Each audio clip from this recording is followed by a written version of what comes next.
کچھ دن پہلے مغرب کے بعد فیض صاحب سے ملاقات ہوئی. کہنے لگے پاکستان میں تبدیلی آ گئی ہے. میں نے کہا مجھے معلوم ہے اب لاہور میں میلہ چراغاں کی جگہ فیض میلہ ہوتا ہے. ہم سیاسی تبدیلی کی بات کر رہے ہیں, نئے پاکستان کی. میں نے پوچھا کیا مطلب نیا پاکستان؟ کیا مہاجر ہندوستان چلے گئے؟ جانی نیا پاکستان صرف ایک طرح بن سکتا ہے. تم عمران خان سے کہو پرانے پاکستان کو ملک ریاض کو بھیج دے اور نیا ناظم آباد کے پیچھے نئے پاکستان کی بنیاد رکھ دے. اب پاکستان میں نہ قائد پیدا ہو سکتے ہیں نہ علامہ. اگر پاکستان کی ترقی تم دیکھنا چاہتے ہو تو پنجابی وکیلوں کو فوجی بنا دو اور پنجابی فوجیوں کو وکیل بنا دو. دوسرے دن میں اپنی مقبولیت کی معافی مانگنے میر صاحب پہ گھر گیا. وہ لیٹے ہوئے ٹیلی ویژن دیکھ رہے تھے. یہاں ٹیلی ویژن بھی بغیر بجلی کے چلتا ہے. عمران خان سفید شلوار, سفید قمیض, کالا کوٹ اور لال مفلر ڈالے تقریر کر رہے تھے. مجھ سے کہنے لگے بہت خوش شکل ہے. اس سے پہلے ہمارے وزیر اعظم کے لیے کسی اور خواہش کا اظہار کریں. میں نے ٹیلی ویژن بند کر دیا. کہنے لگے عمران ہے کیسا؟ میں نے کہا نیازی ہے مگر نیاز مند نہیں. عقل ہے مگر عقل مند نہیں. فکر ہے مگر فکر مند نہیں. دولت ہے مگر دولت مند نہیں. میر کی کلیات جو میں ترتیب دے رہا ہوں تقریباً مکمل ہو چکی ہے. میر صاحب چاہ رہے ہیں تم اس کتاب کا نام بتاؤ. میں نے کہا قبلہ آپ انور مقصود کے گھر ایک مرتبہ گئے ہیں, میں 1000 مرتبہ جا چکا ہوں. وہ ایسا نام بتائے گا جس کے کئی مطلب نکل آئیں گے. کہنے لگے وہ مجھے تم سے زیادہ جانتا ہے, میری عزت کرتا ہے اور مجھے شاعروں کا خدا مانتا ہے. پھر میں نے ہمت کر کے جو نام تم نے پچھلے خط میں لکھا تھا وہ بتا دیا. میں نے کہا انور مقصود چاہتا ہے آپ کی کلیات کا نام خواتین و حضرات ہونا چاہیے. اچک کے بیٹھ گئے. میں نے گپک لیا ورنہ پلنگ سے گر جاتے. بولے کلیات کا نام خواتین و حضرات. میں نے بتایا انور نے لکھا تھا 2000 اشعار خواتین کے بارے میں, 2000 اشعار حضرات کے بارے میں. کہنے لگے اب نام سمجھ میں آیا, رکھ دو. ٹیلی ویژن لگایا. عمران کی تقریر ختم نہیں ہوئی تھی. زور سے اپنا ایک مصرع پڑھا, اللہ رے کیا نمک ہے آدم کے حسن میں بھی. میں خدا حافظ کہہ کے چلا آیا. اپنے کوارٹر پہنچا. نیند قریب آنے کا نام ہی نہیں لے رہی تھی. جانی یہاں نہ سونے کی گولی ملتی ہے نہ جاگنے کی. سوچنے لگا یہاں کیوں آ گیا.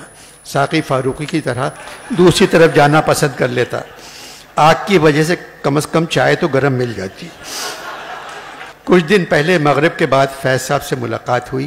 کہنے لگے پاکستان میں تبدیلی آ گئی ہے. میں نے کہا مجھے معلوم ہے اب لاہور میں میلہ چراغاں کی جگہ فیض میلہ ہوتا ہے.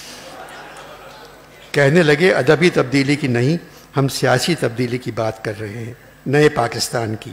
میں نے پوچھا کیا مطلب نیا پاکستان؟ کیا مہاجر ہندوستان چلے گئے؟ پنجابی جالندھر چلے گئے, پٹھان افغانستان چلے گئے, بلوچی ایران چلے گئے, خالی فوج رہ گئی پاکستان میں. پاکستان میں وہ تو شروع سے تھی. پھر نیا پاکستان کہاں سے آ گیا؟ ناراض ہو گئے اور چلے گئے. جانی یہ خود فوج میں کرنل رہ چکے ہیں. جانی نیا پاکستان صرف ایک طرح بن سکتا ہے. تم عمران خان سے کہو پرانے پاکستان کو ملک ریاض کو بھیج دے اور نیا ناظم آباد کے پیچھے نئے پاکستان کی بنیاد رکھ دے. پرانا پاکستان بھی کراچی سے شروع ہوا تھا, نئے پاکستان کو بھی کراچی سے شروع ہونا چاہیے. تم نے خط میں لکھا تھا تمہیں ایک فنکشن میں شاعری اور سیاست پہ بات کرنا ہے. پاکستان کیا سیاست سے ٹھیک ہو سکتا ہے یا شاعری سے؟ جانی شاعری اور سیاست میں صرف جھوٹ ہوتا ہے. پوئٹری اور پالیٹکس میں سے جھوٹ نکال دو تو صرف سفید کینوس رہ جاتا ہے. شاعر اپنی غزل کے ہر دوسرے شعر میں یو ٹرن لیتا ہے اور سیاستدان اپنی ہر تقریر میں یو ٹرن لیتا ہے.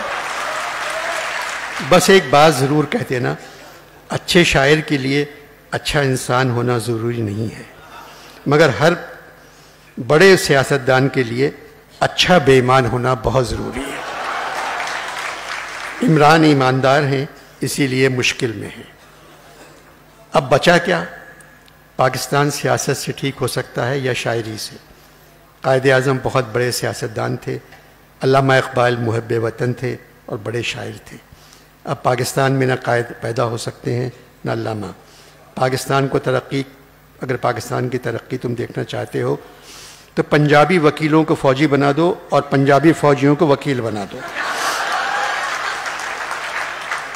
میں قسم کھاتا ہوں یہ 2 دن میں سرحد پار کر لیں گے۔ جانی ختم کرنے کو جی نہیں چاہ رہا ہے، بس تمہیں ایک اچھی خبر سنا دوں۔ آج صبح میری بجیا سے ملاقات ہوئی۔ شہد کی نہر کے کنارے بیٹھی کیاریوں میں پھول لگا رہی تھی۔ 10-15 حوریں ان کے ساتھ تھیں۔ مجھے دیکھ کر کھڑی ہو گئیں اور دونوں ہاتھ پھیلا کر کہا، ادھر آؤ بیٹے، کیسے ہو، کدھر ہو، کہاں ہو؟ بھئی تم اپنی صحت کا خیال رکھو۔ میں نے بجیا کو بتایا نہیں کہ ہم مر گئے ہیں۔ چانی اب بتاؤ ہم و بجیا کیا کریں؟ آسمانوں میں گر پڑے جانی، ہم زمین کی طرف اڑان میں تھے، تمہارا جان جانی جانے من۔